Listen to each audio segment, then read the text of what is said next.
भाद्रपद संपल्यामुळे आम्ही एक दिवस टूर काढून सगळे मंदिर दर्शन घेऊन आलो. सगळ्या महिला गेलो होतो. आल्यावर उठायला उशीर झाला, त्यामुळे पटपट भाज्या करून घेतलेल्या आहेत. तेल घालायचं आहे, हिंग घालायचं आहे, जिरे आणि मोहरी घालायचे आहेत, कढीपत्ता घालून घ्यायचा आहे. कोबी असा पटपट उभा चिरून घेतलेला आहे. तुम्ही पण कोणत्या भाज्या केला नंतर शेअर करा. आता फोडणी पण चांगली तयार झालेली आहे. आता कोबी घालून घ्यायचा आहे आणि त्याला 2च मिनटं तेलात चांगलं परतून घ्यायचं आहे, म्हणजे कोबी लवकर वाफली जाते. कोबी चांगली परतून घेतलेली आहे. आता यामध्ये तिखट घालायचं आहे 2 चमचे, हळद घालायची आहे 1/2 चमचा आणि चवीनुसार मीठ घालून घ्यायचं आहे. साखर घालायची आहे थोडीशीच, म्हणजे त्याला टेस्ट खूप छान येते आणि सगळं चांगलं मिक्स करून घ्यायचं आहे.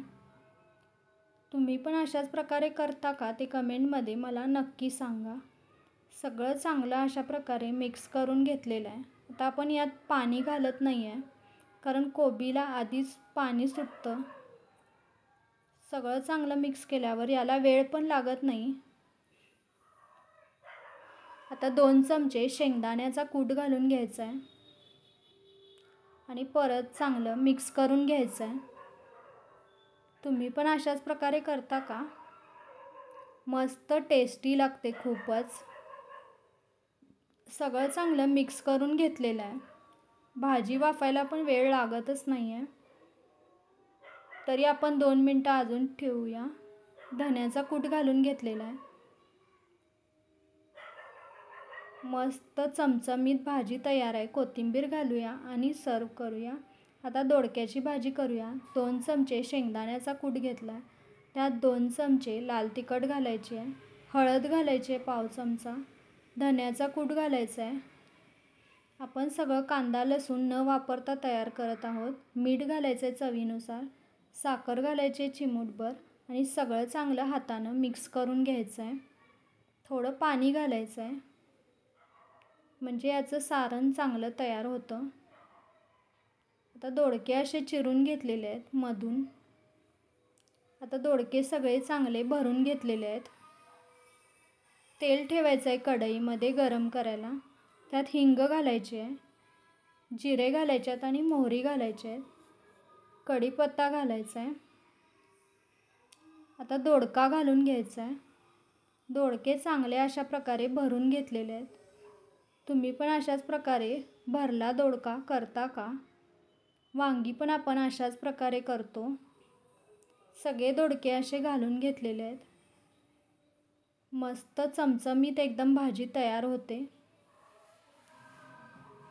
आता दोडके काय करायचे आहेत, तेलामध्ये चांगले 2 मिनटं भाजून घ्यायचे आहेत, म्हणजे ते लवकर शिजतात, वेळ लागत नाही. पाणी लगेच घालायचं नाही आपल्याला. दोडके भरून उरलेला कूट होता ना, त्यात थोडं पाणी घालून घेतलेलं आहे. आता चांगलं तेलात परतून घेतल्यावर त्यात थोडंसंच पाणी घालून वर झाकून ठेवायचं आहे आपल्याला. तेवढंच पाणी घातलेलं आहे. परत सगळं चांगलं मिक्स करून घ्यायचं आहे.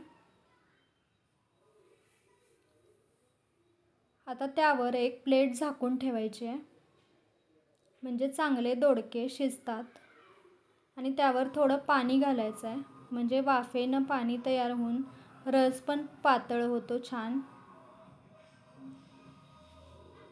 तुम्ही पण अशाच प्रकारे करता का ते मला कमेंटमध्ये नक्की सांगा.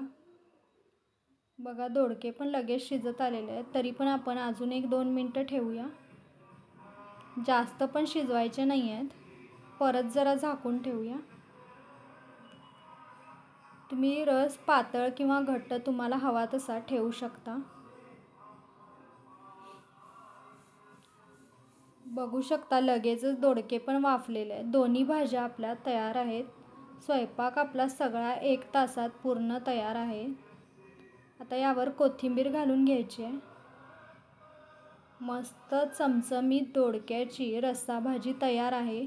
तुम्हाला दोन्ही भाज्या कशा वाटल्या ते कमेंटमध्ये मला नक्की सांगा.